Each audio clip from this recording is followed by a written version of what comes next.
lagi dengan Tangga Baru bersama DDM. Kali ini ada tamu anggota Dewan, anggota yang terhormat, Dr. Buki Wikagu. Ya, Kang apa kabar? Alhamdulillah sehat. Sibuk lahnya pasti itu. Lagi musimnya. Turun ke bawah gitu ya. Ini berarti pencalonan untuk ketiga kali. Kedua. Oh, kedua. Kali. Oke. Ya. DPRD Jawa Barat, Dapil Kota Bandung dan Cimahi. Iya. Nomor 1 sekarang. Nomor 1 ya. Mantap. Jadilah pasti gitu. Insya Allah. Oke Kang, kunaon sih pengen jadi dewan?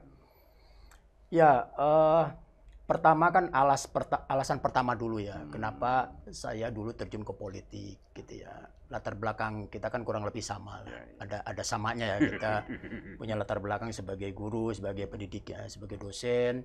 Terus saya juga sebetulnya lebih banyak bergerak di wilayah seni budaya gitu ya, selain di dunia pendidikan. Tapi kadang-kadang ada yang mengganggu pikiran saya gitu. Di samping mungkin kita sebagai manusia kan punya aspek curiosity ya, jadi rasa ingin tahu, penasaran lah terhadap sesuatu. Nah, termasuk yang membuat saya penasaran itu adalah dunia politik praktis gitu ya. Nah, saya tuh kata orang kan ini negara ini kan banyak bocor-bocornya kan gitu. Jadi saya pikir kalau misalnya dianggap rumah gitu ya, kalau saya ingin tahu bocor-bocornya, berarti saya harus masuk ke dalam rumah. Ya gimana kan? Saya bisa nutupin bocor-bocornya. Di mana kita lihat bolong-bolong itu kan. Baheula mah keur saya tadi hayang anggota dewan teh Kang gitu, jadi di DPR RI gitu. Saya mikiran stikom supaya stikom teh bisa maju. Iya. Ya beda-beda kan gitu ya, beda-beda. Tapi kan sarua. Ya sama. Sekolah tinggi seni kan. Sekolah tinggi itu musik harus Bandung dilindungi, ya. Betul. Harus dikembangkan. Saya kira kita sama-sama pejuang lah di sisi itu ya. Kang Deddy kan mendirikan Stikom sudah cukup lama kan gitu. Saya juga mendirikan Sekolah Tinggi Musik Bandung dengan idealisme kita tentu saja. Kita bukan perguruan tinggi yang bersifat masif gitu kan, tetapi harus ada dan harus berkualitas kan gitu. Jadi itu ya. Nah, kemudian saya terjun ke politik itu ya tadi untuk tahu bolong-bolongnya seperti apa sih gitu. Sekecil apapun ya, di mana saya bisa menutup bolong-bolong itu kan gitu. Nah, lalu saya mulai explore lah gitu ya. Explore kira-kira partai politik mana yang bisa saya ditempati atau menerima saya kan gitu. Dari sekian banyak ya saya hingga datang berkomunikasi kan gitu ya. Tahun 2008 bergabunglah saya dengan Partai Gerindra yang waktu itu baru berdiri. Nah, tahun 2009 saya maju menjadi calon anggota DPR RI dari Kota Bandung dan Cimahi ya, Jabar 1 urutan 1. Tapi waktu itu saya belum berhasil. Ya masih kurang-kurang sedikit lah suaranya kan gitu. Ya seperti pendatang baru ya, masih ngatok lah gitu kan. Pola kampanye mungkin juga saya masih ngasal kan gitu ya. Aber-aberan kaditu-kadieu tapi tidak kena sasaran, mungkin kan seperti itu. Nah, periode kedua 2014 karena gagal itu kan berarti saya harus nunggu 5 tahun nih. Penantian yang panjang. Penantian yang panjang 5 tahun. Sepanjang itulah sebetulnya selalu ada tawaran-tawaran untuk bergabung dengan partai lain, terutama kalau ada partai baru. Soka filmnya gitunya. Tapi Anda tolak. Saya menolak karena sejak bergabung dengan Partai Gerindra saya punya komitmen gitu kan, bahwa saya memilih partai ini gitu kan. Nah, maksudnya saya memang menanamkan komitmen itu.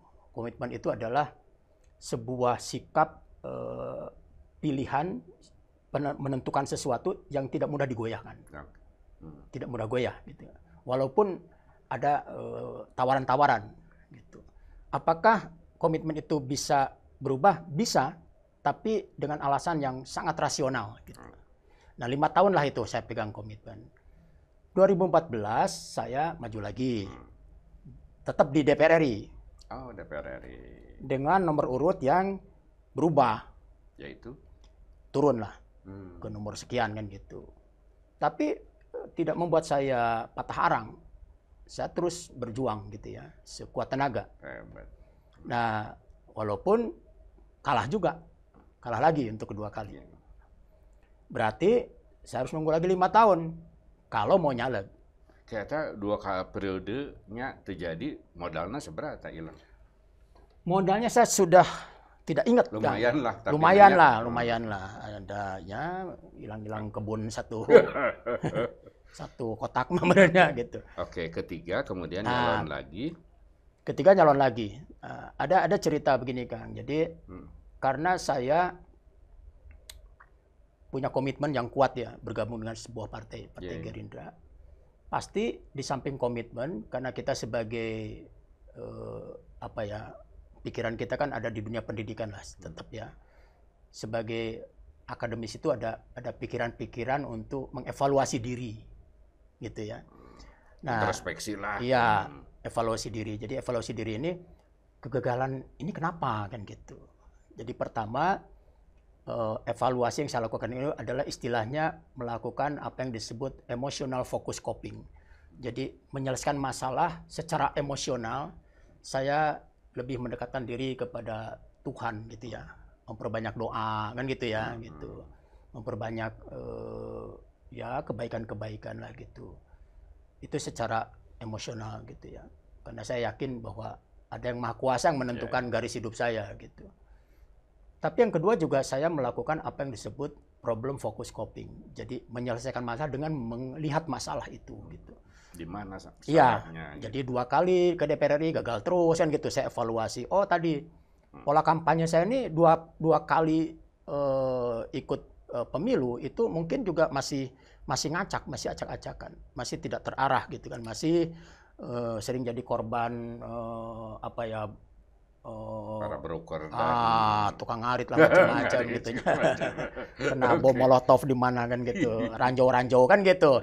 Kita kan banyak ketidaktahuan ya gitu. Nah, bayangkan saya butuh 10 tahun untuk itu. Cuk orang Sunda mah cangkel beuheung gitu. Teh cangkel beuheung 10 tahun kan gitu. Nah, lalu yang ketiga setelah saya mengevaluasi diri, saya turun ke provinsi gitu. Jawaban dari tadi menganalisis. Iya, gitu. Menganalisis dan secara rasional Kang, karena sudah ada incumbent. Ya kan di internal ya, gitu, di internal. Jadi makin berat. Ya akhirnya saya berkonsultasi dengan pimpinan partai gitu kan. Jadi saya mau nyaleknya di provinsi aja kan gitu. Nah, akhirnya tahun 2019 saya maju untuk provinsi, daerah pemilihan Kota Bandung Cimahi dan alhamdulillah berhasil gitu.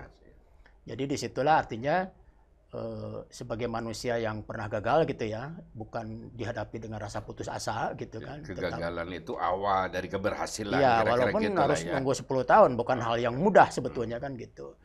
Nah, tapi semakin artinya dijadikan pelajaran bahwa saya makin beradaptasi dengan partai politik itu kan. Ada pelajaran penting buat saya selama 10 tahun saya beradaptasi dengan dunia politik, dengan partai saya gitu kan. Lalu kemudian mengevaluasi diri. Itu aja yang terus saya lakukan kan gitu. Oke, pas menang di komisi berapa kemudian? Saya ditempatkan oleh fraksi partai saya sebagai sekretaris Komisi 4 bidang infrastruktur, bidang pembangunan. Apa saja itu yang digarap? Ya, bidang pembangunan ada diantaranya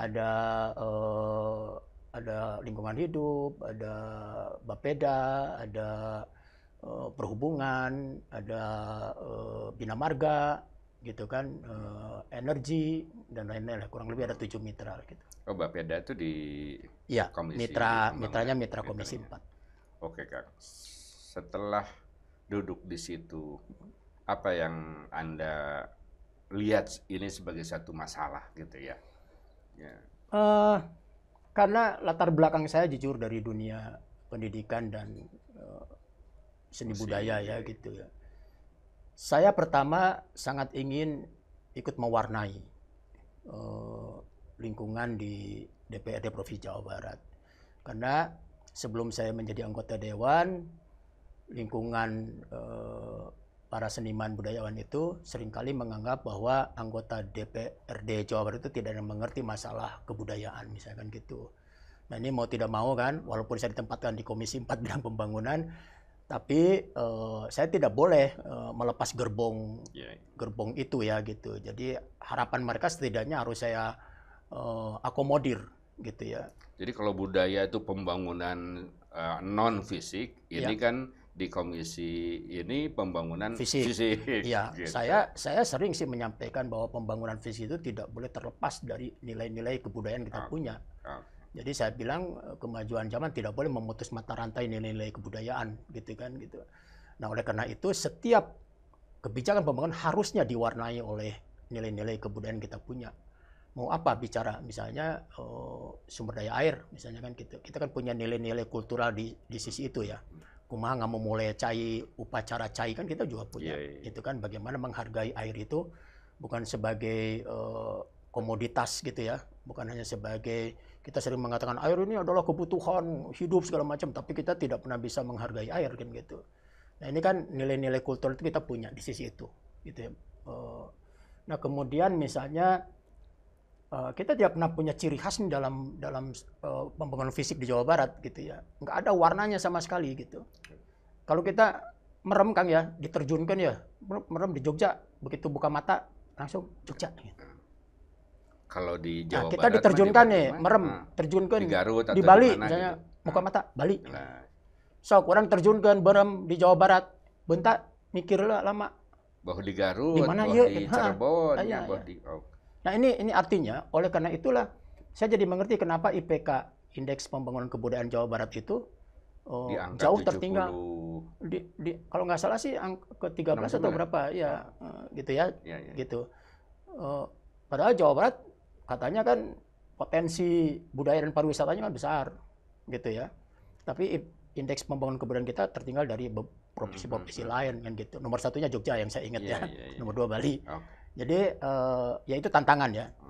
Jadi bukan berarti saya ditempatkan di komisi pembangunan atau infrastruktur lalu saya melepas cara berpikir dengan latar belakang kebudayaan gitu. Balik lagi tadi ke pas beureum muka teh.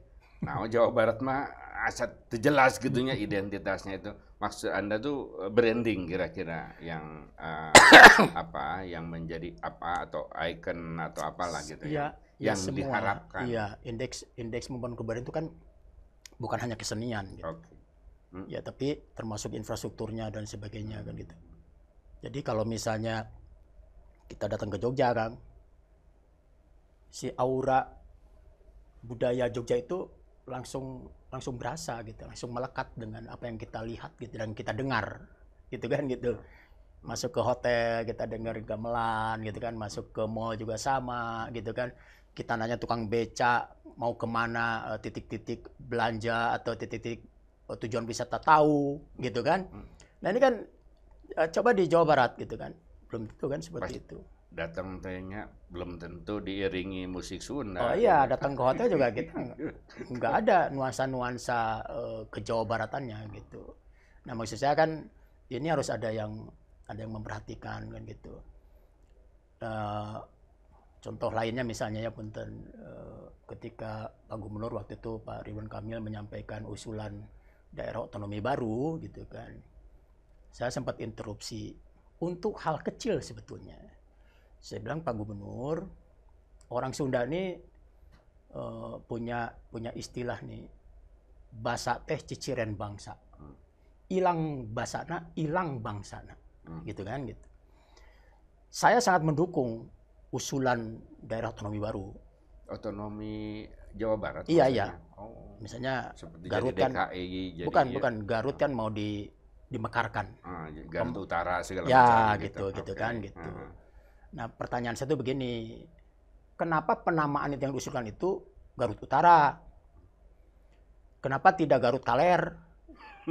Kata saya gitu. Ini kan sebenarnya hal kecil bahasa, gitu. Ya. Mungkin tapi kan saya bilang itu, bahasa teh ciciren bangsa. Harus dimulai dari hal kecil. Tapi ini kan menurut saya sangat substantif karena ini untuk penamaan satu daerah gitu. Dan di Jawa Barat gitu. Jadi kenapa tidak Garut Kaler atau Tasik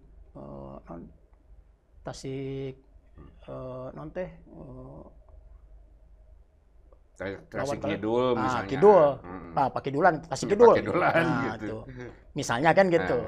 Atau kalau tidak suka arah mata angin, saya bilang gitu. Kalau tidak dengan, kenapa sih sukanya arah mata angin gitu kan? Ya sebut aja misalnya yang diusulkan untuk pemekaran Garut Utara itu ibu kotanya Limbangan gitu. Misalnya kan gitu. Kenapa harus pakai, ya arah mata angin mungkin nggak salah, tapi maksudnya kita kehilangan apa ya, ciri-ciri ya kedaerahan itu tidak diangkat gitu. Kamu mungkin melihat perspektif mantan gubernur kita ini agak sense kebudayaannya agak kurang ini gitu, gimana? Saya tidak bisa menilai ya, atau tidak mau menilai gitu. Jadi tapi itulah faktanya. Tapi yang jelas bahwa mantan gubernur disebut Pak Ridwan Kamil aja kan. Pak Ridwan Kamil itu idenya banyak. Itu harus saya akui. Idenya banyak. Tetapi ya memang harus ada yang memfilter. Ya kan gitu. Seperti misalnya ide waktu kampanyenya dulu kan akan membuat taman-taman seindah kota Bandung di tiap kabupaten kota. Nah itu kan harus masuk ke RPJMD ketika terpilih jadi gubernur kan gitu, janji-janji itu kan harus masuk gitu. Dan itu tidak masuk ternyata. Masuk. Oh masuk. Masuk, malah terus masuk kan gitu. Okay.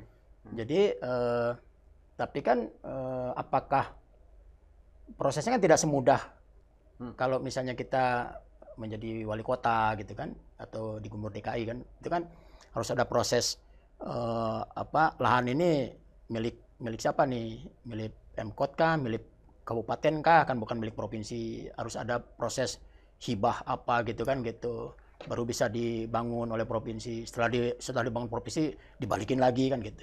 Jadi proses administrasi itu kan nggak boleh salah gitu, tapi kan jadi pegawaian lah gitu ya gitu, dan belum tentu juga pas gitu kan, apa yang ada di pikiran pemerintah provinsi belum tentu pas atau sesuai dengan kebutuhan di daerah kan gitu. Balik lagi Kang ke Garut, ingin memperluas daerah menjadi dimekarkan ya, pemekaran ya, Garut Utara. Nah kemudian saya harus ngulas. Ini juga Cirebon ya diam-diam pengen jadi provinsi sendiri. Nah sementara di pusat Bandung juga muncul banyak tokoh pengen provinsi Sunda. Nah kaitannya dengan bidang Akang soal infrastruktur, apakah reaksi-reaksi, kegelisahan, tuntutan-tuntutan seperti itu disebabkan karena disparitas pembangunan fisikal, atau tadi yang non fisik, atau dua-duanya? Saya kira bisa dua-duanya. Jadi kepuasan pembangunan itu kan memang dirasakan itu dengan, atau diterima kan dengan berbeda-beda ya gitu. Misalnya Cirebon mungkin masih terus merasa bahwa kurang mungkin ya gitu perhatiannya. Tapi jalan keluar adalah dengan memekarkan wilayah, menurut saya itu juga sebuah upaya. Tepat. Tapi menurut saya upaya yang paling baik saat ini. Karena pemekaran itu kan tujuannya salah satu mendekatkan pelayanan kepada masyarakat. Semakin mendekatkan pelayanan. Jadi kan fungsi pemerintahan itu esensinya cuma ada 3. Satu, fungsi pelayanan, yang kedua fungsi pembangunan gitu kan, yang ketiga fungsi pemberdayaan. Nah, jadi Anda setuju kalau Cirebon dimekarkan jadi provinsi? Bukan jadi provinsi. Kalau itu pemekaran provinsi ya, maksud saya ini pemekaran kabupaten kota, Kang. Oh, kabupaten kota. Ya, jadi sebatas kabupaten kota. Karena Garutnya terlalu luas gitu kan, misalnya. Enggak, artinya kan yang muncul diam-diam tapi bergolak gitu. Itu kan isu provinsi. Oh iya ya, itu kan sejak lama. Cirebon Raya kan gitu, Ciayu Majakuning itu kan gitu. Walaupun masih sulit lah gitu kan, tapi keinginan itu memang ada. Nah, tapi maksud saya tadi itu bicara soal pemekaran wilayah yang kabupaten gitu kan gitu. Jadi saya mempermasalahkan soal nama gitu kan gitu. Itu hal kecil gitu kan. Ya orang juga menanggapinya ada yang senyum ketika saya menginterupsi gubernur di rapat paripurna kan gitu. Tapi buat saya itu mendasar gitu. Kalau kita mau memperhatikan hal-hal besar ya perhatikan dulu hal-hal kecil. Kalau saya kan selalu begitu. Kalau misalnya tadi menyinggung ada sebagian tokoh ada keinginan untuk mengganti nama Provinsi Sunda. Saya sih begini, Kang. Jadi bukan tidak setuju. Bukan tidak setuju. Tetapi ada yang harus dipikirkan adalah kalau secara hukum itu mudah. Jadi tinggal diajukan gitu kan oleh gubernur ke DPRD, lalu diajukan ke pusat kan gitu, disetujui, udah selesai. Saya mah malahan sulit, Pak. Karena pengajuan itu gubernur itu kan pembantu presiden. Iya.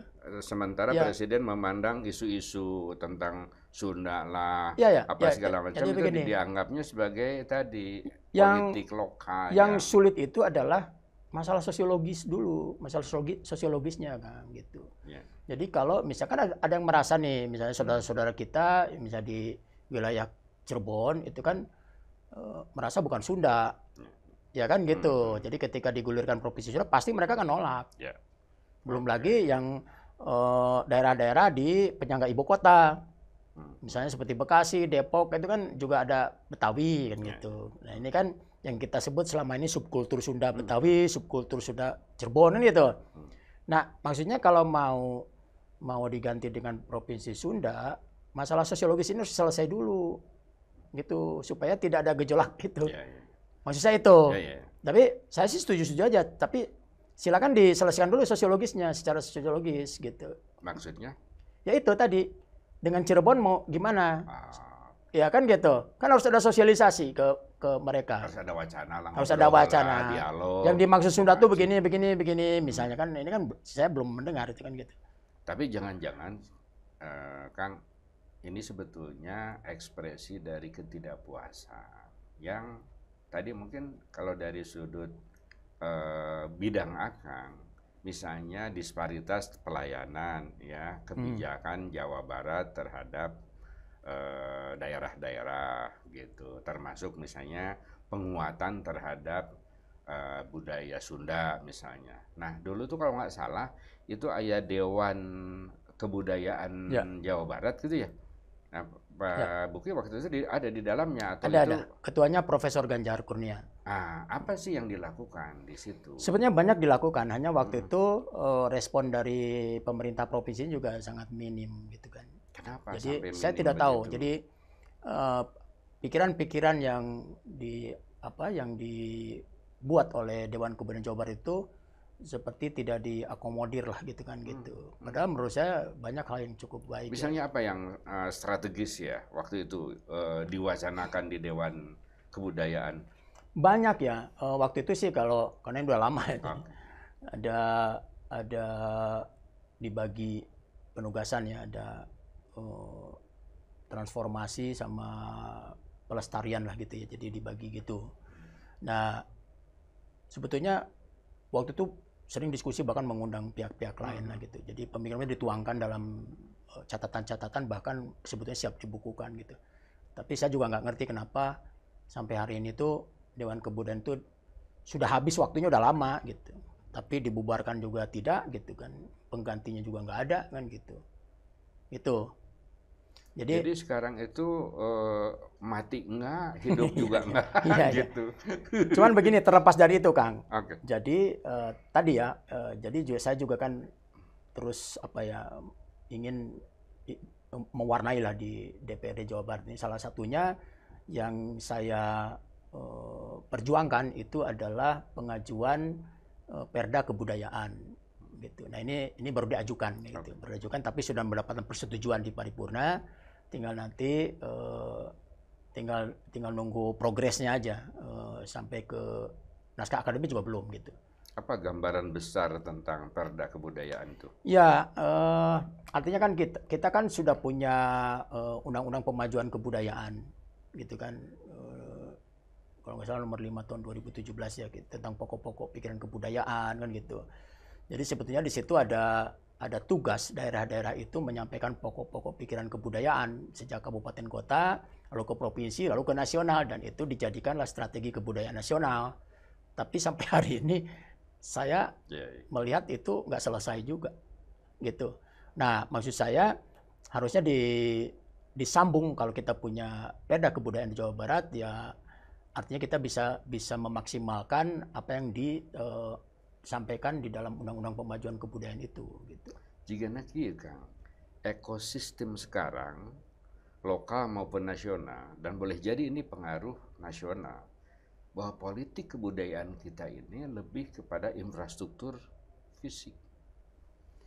Nah, sehingga tadi Dewan Kebudayaan, aspek-aspek nilai, value ya, etika gitu, yang memberikan basis kuat terhadap legitimasi kekuatan pembangunan infrastruktur itu menjadi agak terabaikan. Ya, karena kita bicara politik kebudayaan. Saya melihat gini ya. Kebudayaan itu dipahami kan oleh banyak pihak sebagai kesenian aja kan gitu. Kalau bicara kebudayaan ya bicara kesenian gitu, sangat ya. Jadi padahal yang kita maksud kebudayaan itu dengan huruf K besar gitu ya, bukan K kecil. Ya. Jadi ini juga persoalan gitu ya. Jadi contoh misalnya kan waktu udah lama juga sih di DPRD ya, waktu dalam rangka penyusunan RPJMD gitu ya. Jadi skala pembangunan prioritas itu dari sekian banyak itu, lalu saya interupsi ini di pansusnya. Memang agak di akhir gitu. Saya bilang saya interupsi. Kenapa tidak ada kebudayaan masuk dalam skala prioritas? Gitu. Jadi pendidikannya ada. Ini ada, itu ada, itu ada. Terus teman-teman yang lain, loh kan ada tuh program katanya kesenian apa, kesenian juara apa gitu.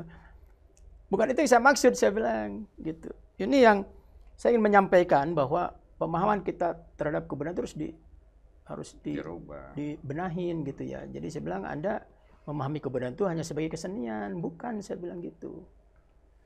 Nah akhirnya rame gitu kan. Oh, kenapa nggak dari awal? Saya bilang mendingan dari akhir sebelum diputuskan, saya bilang gitu kan. Gitu. Nah akhirnya ujung-ujungnya karena saya juga ngotot juga kan gitu. Karena saya meyakini bahwa ini hal penting. Akhirnya ya karena katanya harus dari awal lagi kalau begitu, disandingkanlah dengan pendidikan.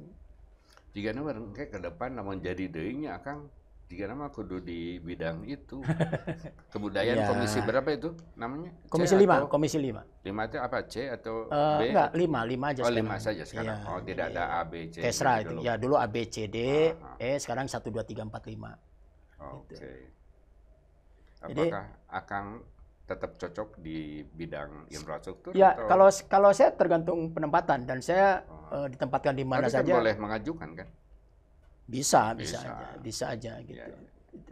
Karena selama ini juga walaupun saya di Komisi 4, tapi aspirasi yang berkaitan dengan masalah seni budaya, pendidikan gitu kan juga tetap disampaikan masyarakat kan gitu. Oke. Gitu. Oke Kang. Sekarang pesan terakhir Kang lah untuk konstituen, untuk publik gitu. Ya, tadi kalau misalnya ditanya Kang Deddy ya, kenapa saya maju lagi? Karena memang banyak hal belum selesai Kang gitu ya. Terutama soal kebudayaan itu ya. Itu hanya salah satu. Yang berkaitan dengan bidang saya di bidang infrastruktur pembangunan. 4 tahun ini kan saya banyak ketemu dengan masyarakat. Itu bukan masyarakat yang settle ya. Jadi saya itu belusukan masuk ke pedalaman Kota Bandung. Yang dimaksud dengan pedalaman Kota Bandung itu adalah wilayah-wilayah masuk gang, ke gang lagi gitu sampai motor nggak bisa masuk. Daerah kumuh lah. Ya sebutlah begitu ya, daerah Cicadas, kumuh. Ya banyak daerah Kopo yang sana ya, gitu. Baci, Babakan Ciparai, Kiara Condong dan sebagainya itu banyak sekali kan gitu. Nah, karena apa? Salah satu mitra kerja Komisi 4 itu adalah Disperkim, Dinas Perumahan dan Pemukiman, yang punya program memberikan bantuan untuk rumah tinggal layak huni atau Rutilahu terkenalnya. Nah, karena itu mitra saya, jadi saya betul-betul makin kesini tuh makin tahu bahwa kebutuhan dasar manusia itu banyak yang belum terpenuhi selama ini kan gitu. Salah satunya tempat tinggal. Nah, kita kan diajarin dari dulu sejak sekolah. Kebutuhan dasar manusia itu 3. Sandang, papan, pangan. Ya kan? Nah, ketika kita makin sering belusukan, makin ngerti bahwa 3 faktor ini ternyata banyak yang belum terpenuhi. Ya kan? Miris kan kalau betul-betul ya. Bayangkan, saya masuk ke satu gang, masuk gang lagi. Daerahnya kumuh, rumahnya berhimpit-himpit, sampai matahari menjadi hal yang mahal masuk ke dalam rumah. Ya. Dan disitulah berbagai macam penyakit muncul, termasuk TBC yang masih tinggi. Jadi, kalau kita kemarin sudah bisa mengatasi COVID, ternyata kita belum pernah bisa mengatasi TBC. Dan itu ada di daerah-daerah kumuh. Di kota kita ini, itu. Nah, oleh karena itulah saya sangat concern sekarang ini, sudah hampir 4 tahun ini, untuk terus mendukung program bantuan rumah tinggal layak huni. Gitu. Nah, kemarin waktu COVID memang anggaran pembangunan terganggu ya, untuk ada refocusing anggaran kan, hampir 50% untuk penanganan COVID dan perbaikan ekonomi. Nah, sekarang kemarin 2023 saya sudah bisa mendorong di Kota Bandung saja itu ada 300 rumah tinggal layak huni yang kita dorong untuk bisa dibantu dan sudah. Nah, tapi masih banyak PR ke depan sehingga menjadi penting untuk tetap berjuang lagi di Kang, di Bandung saja data sementara yang masuk ke saya, kebutuhan atau orang yang tinggal di rumah yang tidak layak huni itu ada 10.000. Gitu kan? Nah, provinsi kebayang nggak tahun 2023-nya baru bisa membantu 300. Sedangkan ini di Jawa Barat ada 27 kabupaten kota. Periode lalu 2023, pemerintah provinsi hanya bisa mengalokasikan untuk 11.400-an unit dibagi ke 27 kabupaten kota. Tapi 2024 hanya 2.500 unit. Berkurang jauh. Gitu kan, saya juga nggak ngerti kenapa, gitu kan. Baik, waktunya sudah habis. PR-nya masih banyak. Ya, PR-nya masih banyak. Jadi memang harus tetap fight ya untuk DPRD berikutnya. Ya, pokoknya masih banyak masyarakat yang harus dibantu. Bincang-bincang saya dengan Kang Bukti, pelajaran yang bisa kita petik dari pengalaman Kang Bukti adalah bahwa menjadi anggota dewan itu tidak gampang. 10 tahun dia berjuang tidak jadi dan akhirnya jadi. Itulah ya orang yang memiliki ya keinginan yang kuat meskipun gagal-gagal pada akhirnya berhasil. Ini pelajaran untuk kita semua. Sampai jumpa.